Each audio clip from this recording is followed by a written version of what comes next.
Hello everyone. If you like what I'm doing here, please consider subscribing, liking, and commenting. It would really help the channel out quite a bit. Thank you very much.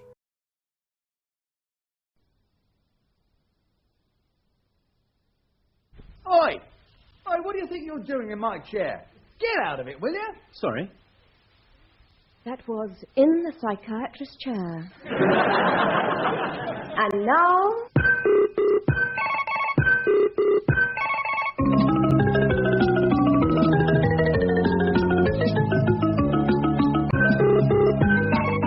We present Dial M for Pizza, starring Robert Bathurst, Brenda Blethyn, Mike Grady, Jonathan Kidd, and N. Rytell.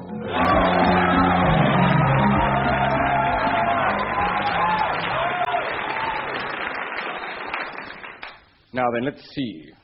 2 giraffes, 2 llamas, 2 goats, 2 donkeys. Ah, what are you up to now, Noah? Building another of your arks to save mankind from the Great Flood? No, I'm opening a hamburger restaurant.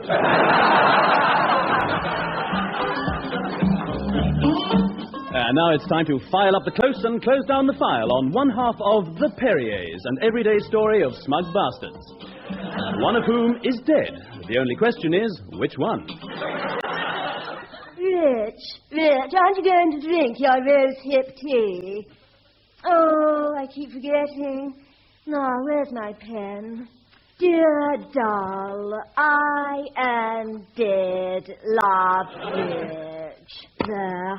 Oh, thank goodness for post-it notes. I do wish the undertaker would hurry up. Serves me right for ordering the funeral through the Observer.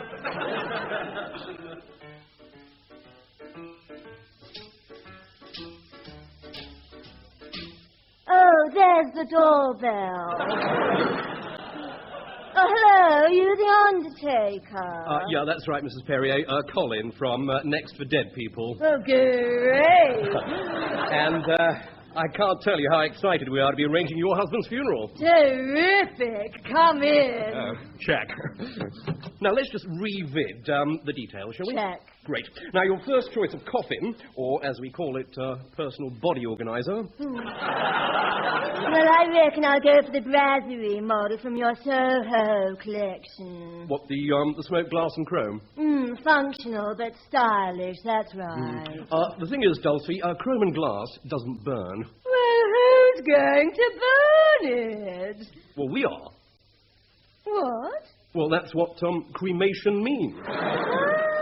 Oh. Yeah, it says here you've opted for the cremation deluxe, or as our creative team has styled it, the creme de la creme. It seems a terrible waste to burn it. Of course, if you prefer, you could have your husband interred. Wouldn't Earth be better? Yeah, okay. Well, look, let's press eject on that for the time being, shall we? So it's the smoked glass and chrome studio flat. Studio flat? Oh, sorry, I mean coffin. Used to be an estate agent.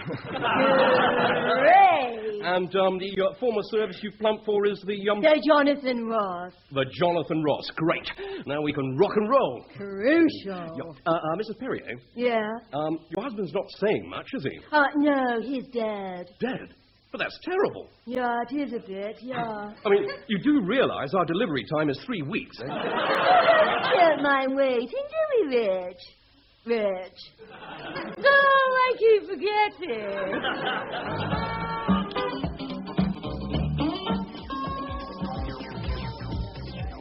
Hi, Greg, Stu.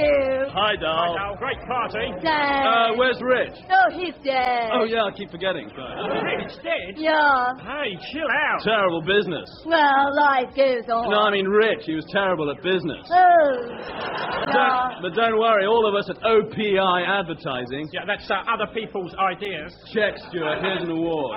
Cheers, Greg. No, we're all thinking of how much Rich meant to us. The company will take care of everything financially. Oh, that is good news. Yeah, we'll be repossessing his car and stopping his pension. Oh, great. Oh? Tell me, Dal, how did Rich clinch the deal? Close the account. Die. No, it was a bit of bad luck, actually. He went to a warehouse party and someone offered him some acid. Acid? The Yeah. hot young drug craze that's sweeping the youth young of the nation young? No, hydrochloric. He wasn't very popular. Oh, right.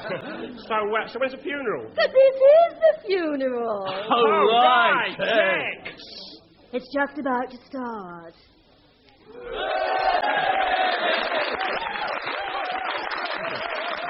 Hello, I'm Jonathan Ross, and welcome to the Richard Perrier funeral.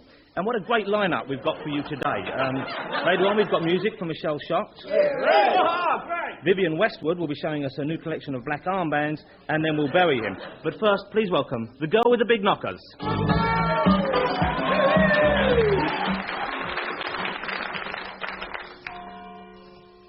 Hello, Dal. Hello.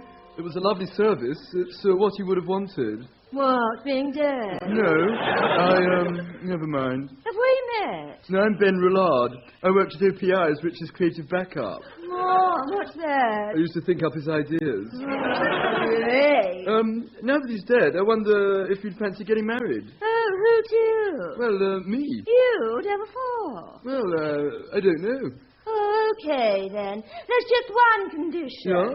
Will you change your name to Richard Perrier? All right. Any particular reason? No, we just had a load of new letterheads printed. No.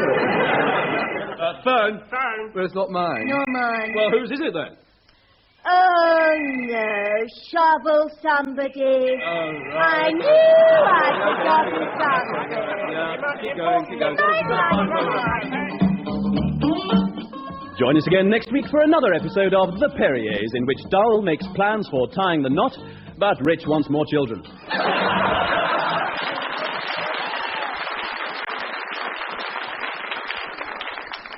I say, Withers, old man. Yes, old man? Whatever's the matter? Oh, nothing's the matter. No. Come on, Withers. I've seen you moping around the mess, looking down in the mouth. What is it? Well, to tell you the truth, old chap, I'm a bit worried about Bunty. Bunty? Yes. Ever since they got that new editor, the stories have gone right off.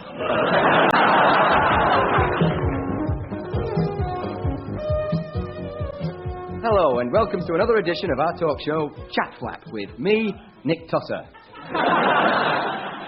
Tonight I have with me Trevor Beasley, the laziest man in the world. So tell me, Trevor, what do you think makes you the most lazy man in the world? Trevor? Mr. Beasley, will you answer my questions? Me? Oh, I'm sorry, I didn't realise you were talking to me. Oh, you are Trevor Beasley, the laziest man in the world. No. He couldn't make it, he sent me instead. Oh. Any particular reason? Couldn't be bothered to think of one. Oh, I see. Then who are you? I'm Dick Beasley, his brother. The second most lazy man in the world. So, Dick, what makes you the second most lazy man in the world? Well, I was going to be the laziest man in the world, but it all seemed too much trouble. Oh. Can you spray that water in my eyes? What for? Saves me blinking. Okay. So, tell us about some of the lazy things you've done in your life. God, I wish I was still in bed. You are still in bed? Oh, yeah. I was too lazy to notice. Ah, so you really are very lazy indeed. If you want. Then what is it that your brother does that can possibly make him lazier than you? I don't know. I've never met him. You've never met your brother? How come? He's too lazy to exist. Oh. Have you got a cigarette? Yes. Well, smoke it yourself, will you? Just a moment. If your brother doesn't exist, surely that makes you, Mr. Beasley, the laziest man in the world. Oh, look, can we just skip to the end, please? Oh, all right. Good night. So, Mr. Beasley, would you like a cab home? No, it's all right. I'm a taxi driver.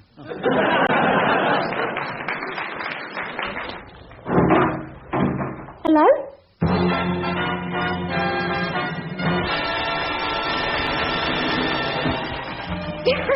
What's going on? Congratulations, madam. You're our millionth customer. That means you get this certificate, this digital alarm clock, and anything you choose today is absolutely free. Thank you. Oh, well, what sort of funerals do you do? Hello, Doctor. Good morning, Mr. Willis. What seems to be the matter today? Well, Doctor, I just don't seem to be able to finish my sentences. Really? Yes. However hard I try, I don't seem to be able to bring my sentences to a proper conclusion. I see. Mm. And when did you first become aware of this? About 2 years ago, I stood up and suddenly hit my head on a bookcase. And ever since then, you haven't been able to finish your sentences? That's right. Ever since then, I haven't been able to finish my sentences. Uh-huh. Mr. Willis? Yes? Bugger off, will you? Fair enough, Doctor. Where was I? Oh, yes, I was just reading one of the bits they cut out of Nelson's biography. Mr. Hardy, Admiral Nelson will see you now. Thank you. Oh, and before you go in, a word of advice. Yes? Whatever you do, don't mention the jacket? No, the, Oh, what? My jacket? No, his arm.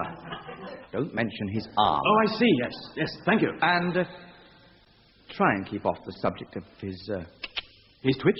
No, his wink? No. His winkle? His eye. His missing one eye. Oh, right. Come on, in you go. Ah, Emma, my darling, come in. My wife is away at her cousin's. It's Mr. Hardy to see you, Your Lordship. Oh, splendid. Come in, Mr. Hardy. Come in, Mr. Hardy. I am in, Your Lordship. Ah, well, can you stand on the left-hand side of the room, please? The furniture's much more agreeable over there. What? Oh, yes, it's much nicer. Mm. I won't shake hands. It's bad luck for admirals. Old Navy tradition. Yes. Yes, I've heard of that. I'm very familiar with that tradition, yes. Really? Yes. Good. Now, I'll come straight to the point, Hardy. I'm a hand short. Well, I'm glad you mentioned it first. I noticed it the moment I entered the room. You knew? You knew I needed a new captain. Yes. Yes, I surmised. Very perceptive of you. You could be just the man I'm looking for, Hardy. Hardy? Over here, sir. I thought I told you to stay on the left. Sorry, sir. Anyway, do you think you're up to commanding my flagship? Oh, yes, sir. Why, I could do it with one arm tied behind my back. Behind every great man stands a great woman, sir. What have you heard? What are they saying about Emma? I was referring to your wife, sir, Lady Nelson. Yes, Lady Nelson, of course, yes. Fine woman, yes. Yes. The reason I knocked over that vase, Hardy, is that I never liked vases, and I thought I saw a French spy hiding behind it. Yes, sir. So did I, sir. Yes, French spy, definitely, sir. Yes, but he must have escaped through that window, sir. Yes, that's exactly what he did. Yes, good man. Well, it pays to keep an eye out. Aye, sir. I give up. What? Well, you've got one arm, you've got one eye, and for all I know, there might be other bits missing that I might accidentally mention. I mean, I can't work under these conditions. I think it's best that we just shake hands. Yes, shake left hands and go our separate way. Well, Mr. Hardy, that's the way you truly feel, and I must tell you there is no place for you on HMS Victory. I understand, sir. Goodbye. Goodbye. Unless... Yes, sir? What do you like at kissing?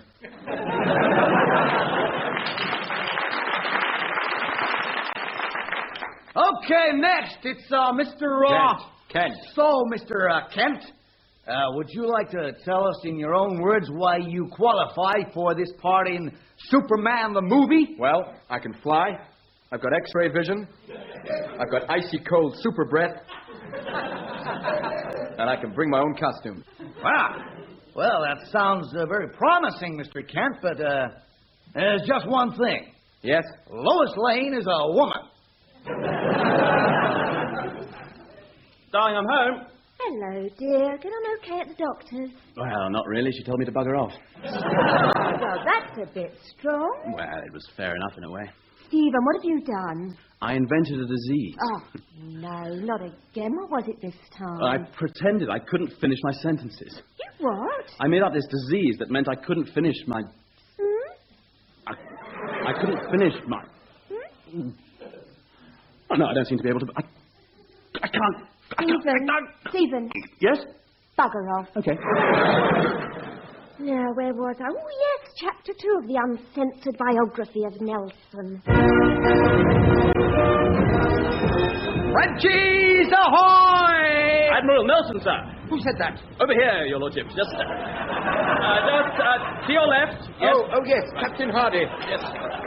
The French and Spanish fleets are at hand, sir. Excellent. We should engage them somewhere off Cape Trafalgar in what I trust will prove the decisive naval battle of these wars. Huzzah! Indeed. And I mean to engage the men by means of a signal. Something to inflame their love of country and sense of responsibility. Something like, England trusts that every man will do his duty. There may be a bit of a problem there, Your Lordship. A problem? Yes, sir. Not enough flags. What do you mean, not enough flags? This is supposed to be a flagship. How can you have a flagship without flags? Well, sir, it was the special message we hoisted for the Christmas party. All the flags blew away. All of them? Well, it was a long message. How long? Well, how did it go, sir? Yes. How did it go? Yes. A Merry Christmas to all our burps. Sorry, I'll start again. No, don't write that bit down, Hodges. Merry Christmas to all our readers and a hap. Oh, sod this for a game of marbles. I hear there's some floozies on sea deck. Oh, splendid. We have got some flags, Your Lordship. Oh, well, that's a relief. How many? 3. 3 flags. And which flags, pray, might they be? An O, a T, and a G, Your Lordship. Oh, well, isn't that just dandy? Oh, yes, sir. We can send all sorts of messages. Got and tog. To, go. You've forgotten ogged, Mr. Mate. Ogged?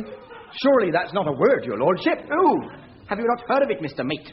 It's a special kind of sharpened stick for ramming up idiot sailors' backside. Oh. Well, it could be worse, sir. The O could have been a Z, and then we'd have been in all sorts of trouble. On the other hand, it could have been an I, in which case we could have spelled git, which is what you are, Captain Hardy.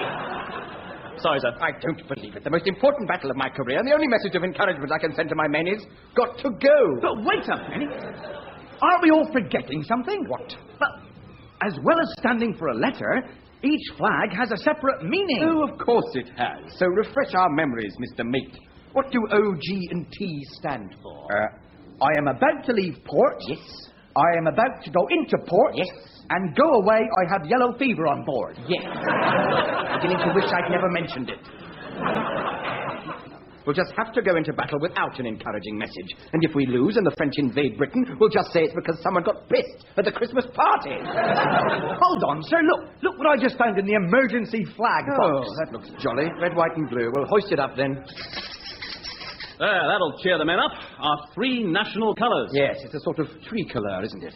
Isn't it a bit like... Look, the Frenchies have captured the flagship! Fire!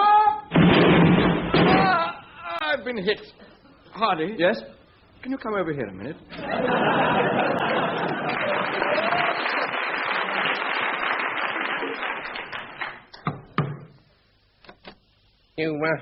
You wanted to see me, sir? Do you mind? This is the lady. Sorry. You wanted to see me, sir? Yes, come in. Take a seat. Righto.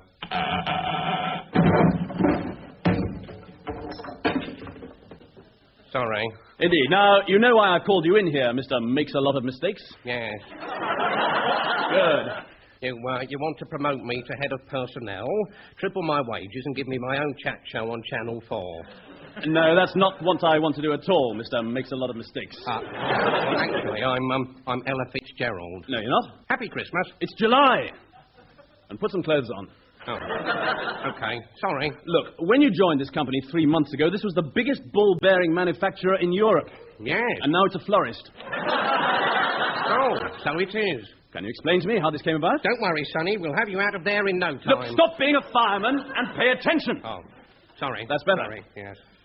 Enjoy your meal. Shut up! Sorry. Now, on the April the 15th, when asked to write out the audits for the previous month, you knitted a woolly hat for the lift attendant. Well, I can explain, sir. Then on May the 7th, when you were supposed to be fetching some HB pencils from the stationery cupboard, you accidentally made a pornographic film featuring the entire catering staff. Well, nobody's perfect. And then yesterday morning, instead of answering the telephone, you inadvertently transported the assistant head of accounts into the 17th century. Well, I didn't think it mattered, sir. Well, it does. It's just not good enough. I'm going to give... Come in. Hello. Who are you? I'm Mr. Makes a Lot of Mistakes. Well, then who's he? I'm Mr. Makes a Lot of Mistakes. Oh, my God. You're so stupid there are two of you. Congratulations on passing your driving test. Well, I've had enough. Here's a month's wages. Oh, delicious. Now get out. Tickets, please. Do you understand? You're fired. You're sacked. You're washed up in this company, do you hear me? I'll see to it that you never work for another ball-bearing manufacturer in Britain, or a florist for that matter. Now take your erroneous alter ego and your mistake-making self out of my office, and indeed off the premises forever. And don't come back, do you understand, Mr. Makes-a-lot-of-mistakes? Yes. Yes, I do. Good. Now, what was it you wanted to see me about?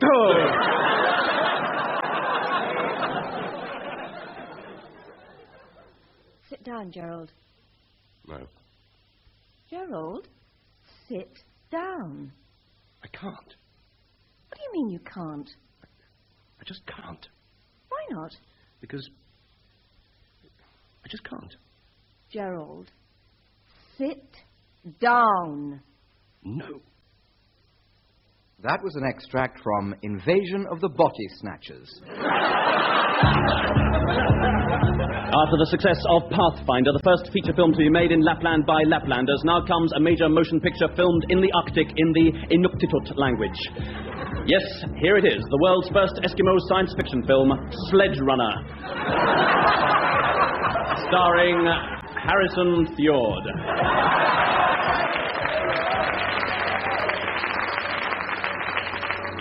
I looked up at the stars twinkling over Snowopolis like a million snowflakes.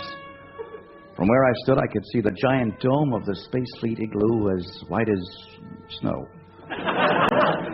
While at the city perimeter, beyond the sperm oil lamps glowing brighter than shiny snow, the night plunged the surrounding plateau into a darkness as black as very dirty snow indeed. They don't advertise for people like me in the classified column of the papers, mainly because we don't have papers in the North Pole.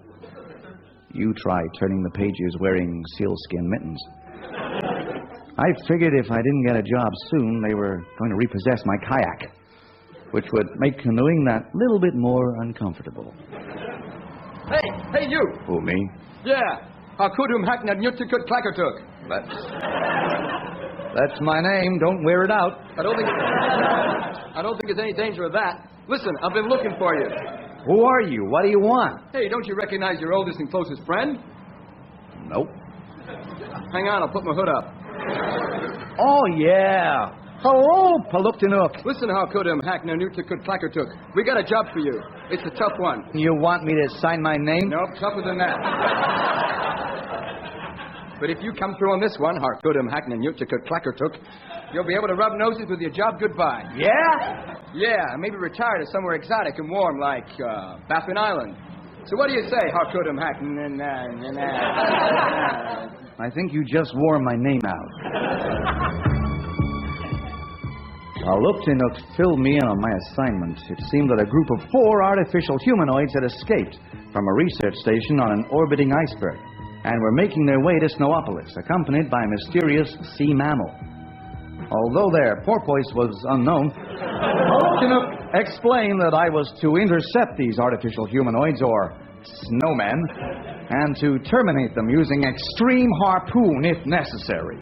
You think you can handle it, Klackertuk? Depends what's in it for me. As much halibut as you can eat. What? 3? The prospect of 3 whole fish to myself called for a celebration. I dropped in for a nightcap in the Club Tropicana. Oh, it's a bit chilly in here. Sorry, I'll turn down the heating. Oh, that's better. This was a waitress I'd never seen before. She was wearing her cagoule cut low, just below the chin. And our noses met across the crowded bar. What's it to be, stranger? I'll have a Harvey Whalebanger. No. Make that a slow, comfortable canoe between the sheets. Do you want it with ice? No thanks. That could be a little difficult. Never mind. What's your name, Eskimo? They call me Nell. Yep. I've heard a lot about you. You don't want to believe all you hear. Especially verses 56 to 147. Her eyes were as black as little pieces of coal. She passed me a drink with an arm as slender as a twig sticking out of some snow. I kissed her hard. Her head fell off. By a stroke of luck, I'd killed the first of the snowmen. Before moving on, I decided to wait until sunrise. So it was late March before I finally left. I staggered into a dawn as rosy snow. After breakfasting on my huskies, I put on my sealskin spacesuit, pulled down my plexi ice visor, and set the controls of my space kayak for orbital iceberg 90. I had not gone far when I completely run out of breath. Excuse me, sir. Could you tell me the way to orbital iceberg 90? There was something odd about this guy. A, he was wearing a trilby. B, round his neck was a green tartan scarf. And C, he was surrounded by a bunch of kids patting him into shape. That said snowman to me. I had to get my skates on. Hey, snowman, scumbag! Eat whale oil-powered death! The renegade humanoid crumbled and lay dying in a spreading pool of lukewarm water. 2 down, 2 to go.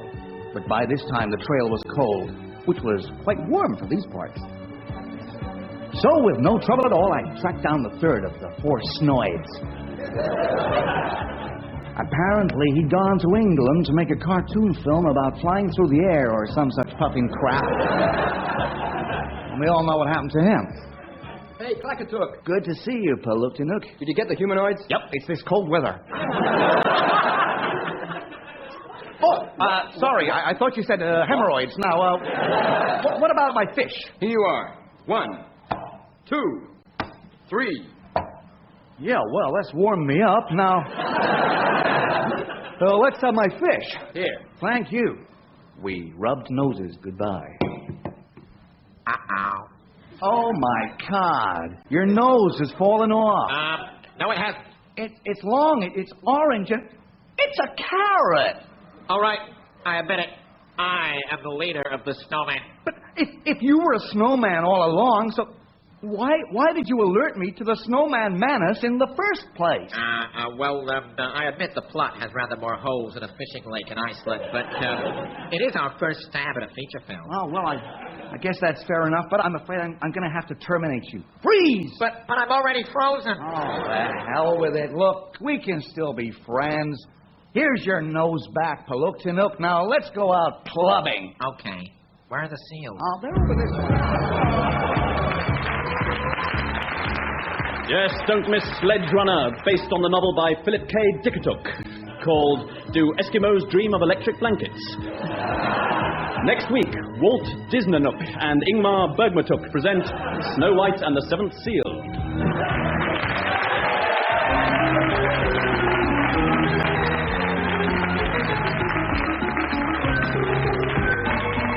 That was Darlem for Pizza, starring Robert Bathurst, Brenda Blethyn, Mike Grady, Jonathan Kidd, and N. Rytell, with special guest Jonathan Ross.